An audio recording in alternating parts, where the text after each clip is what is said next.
Assalamualaikum. Selamat sejahtera, selamat datang ke Omar Didik. Hari ini pembelajaran kita adalah subjek reka bentuk dan teknologi untuk tingkatan 3 dan hari ini kita akan masuk bab 3 iaitu reka bentuk dalam perniagaan. Jadi dalam bab 3 ni kita ada 7 subtopik. Hari ni kita akan masuk subtopik yang pertama iaitu 3.1.1. Okey, pelajar boleh buka muka surat 125 dalam buku teks RBT tingkatan 3. Jadi objektif pembelajaran kita hari ni adalah menyatakan maksud pemasaran. Sebelum kita belajar lebih terperinci tentang perniagaan tu, kita kena tahu dulu apakah itu maksud pemasaran.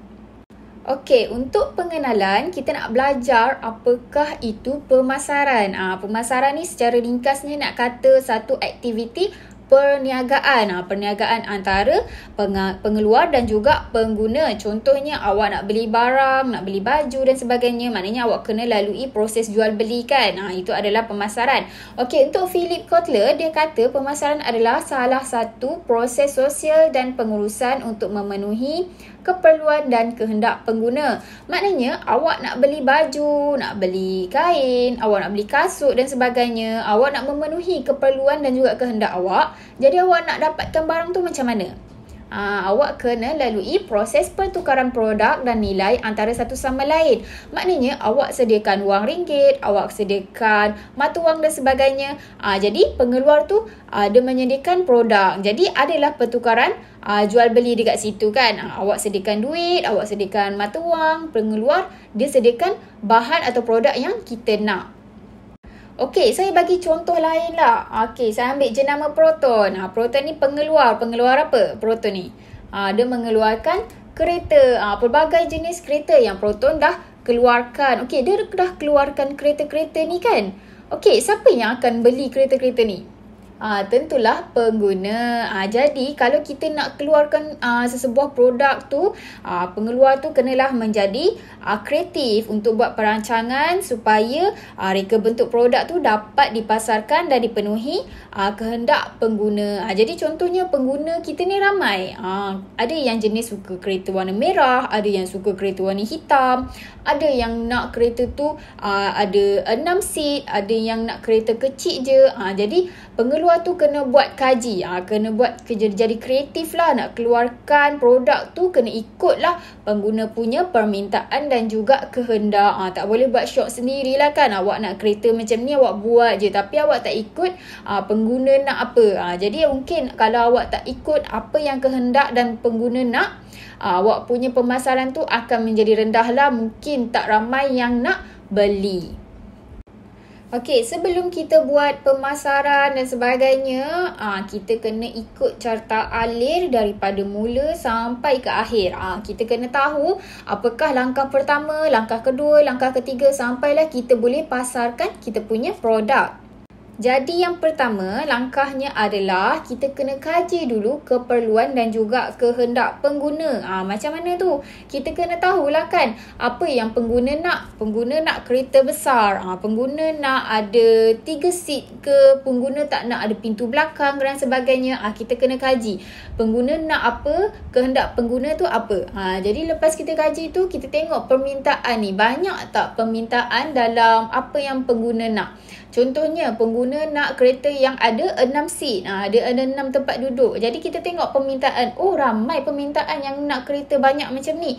Jadi baru kita hasilkan produk. Lepas kita hasilkan produk tu, kita kena buatlah penilaian kan. Kita kena pastikan produk yang kita hasil tu berkualiti dan sebagainya.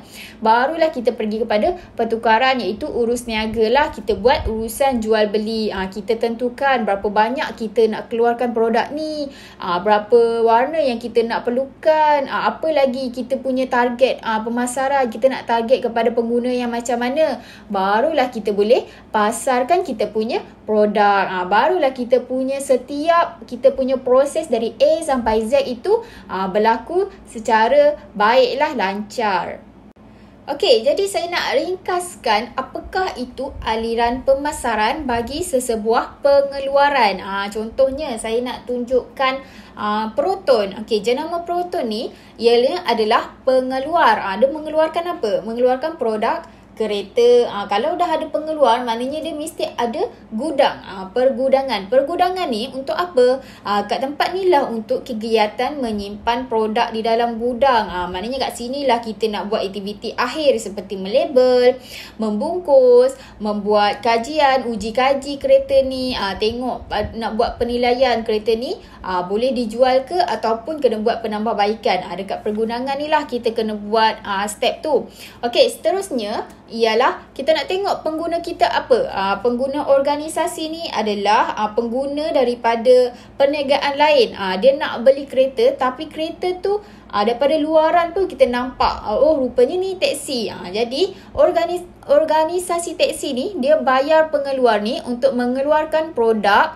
Daripada luaran pun kita tahu warna merah putih tu adalah teksi. Jadi ini adalah salah satu pengguna daripada pengeluar Proton, maknanya pengguna organisasi. Ada syarikat bayar kepada pengeluar, iaitu bayar kepada Proton untuk menghasilkan kereta teksi. Dan seterusnya pengguna akhir. Pengguna akhir ni siapa? Ni contohnya pada ayah kita, abang kita yang ada kereta kan. Pengguna akhir ni contohnya pengguna yang membeli kereta untuk keperluan sendiri. Contoh nak pergi kerja ke, nak bawa keluarga berjalan-jalan, bersiar-siar dan sebagainya. Itu adalah pengguna akhir lah, dan gunakan kereta tu untuk bertujuan untuk diri sendiri, untuk urusan peribadi lah. Okey, seterusnya pengangkutan. Pengangkutan ni kena ada sebab contohnya penghilangan ni kan, pergudangan ni ada dekat KL. Jadi dekat Kedah ni perlukan kereta. Jadi dia akan hantar daripada KL tu produk-produk baru kan, kereta-kereta baru ni dia akan gunakan lori, hantarkan produk-produk ni kepada destinasi yang memerlukan produk tu. Contohnya daripada KL ke Kedah kan, dia akan menggunakan lori ni lah, hantar kepada destinasi yang memerlukan. Okey, seterusnya kita kena buat promosi. Promosi ni kenapa? Sebab untuk buat pengiklanan lah. Jadi banyaklah orang akan tahu kan, oh rupanya Proton ni keluarkan lagi produk baru, ada lagi diskaun, ada lagi jaminan sebagainya. Jadi ini juga dia akan bertujuan untuk menjadi publicity lah, untuk memperkenalkan produk kepada orang awam ataupun pengguna. Dan akhir sekali adalah perniagaan. Jadi aktiviti jual beli ni ada dekat sini lah. Kalau contoh orang nak tengok kereta-kereta yang dah siap kan, belum nak beli lagi tapi nak tengok dulu kan, nak tengok luaran kereta, nak tengok dalaman kereta, apakah kelebihan dan sebagainya. Jadi dekat sini lah pengguna boleh datang untuk buat urusan jual beli dengan Proton. Okey, itu sahaja pembelajaran kita hari ini. Semoga bermanfaat. Terima kasih kerana sudi menonton. Semoga kita berjumpa lagi pada pembelajaran yang akan datang.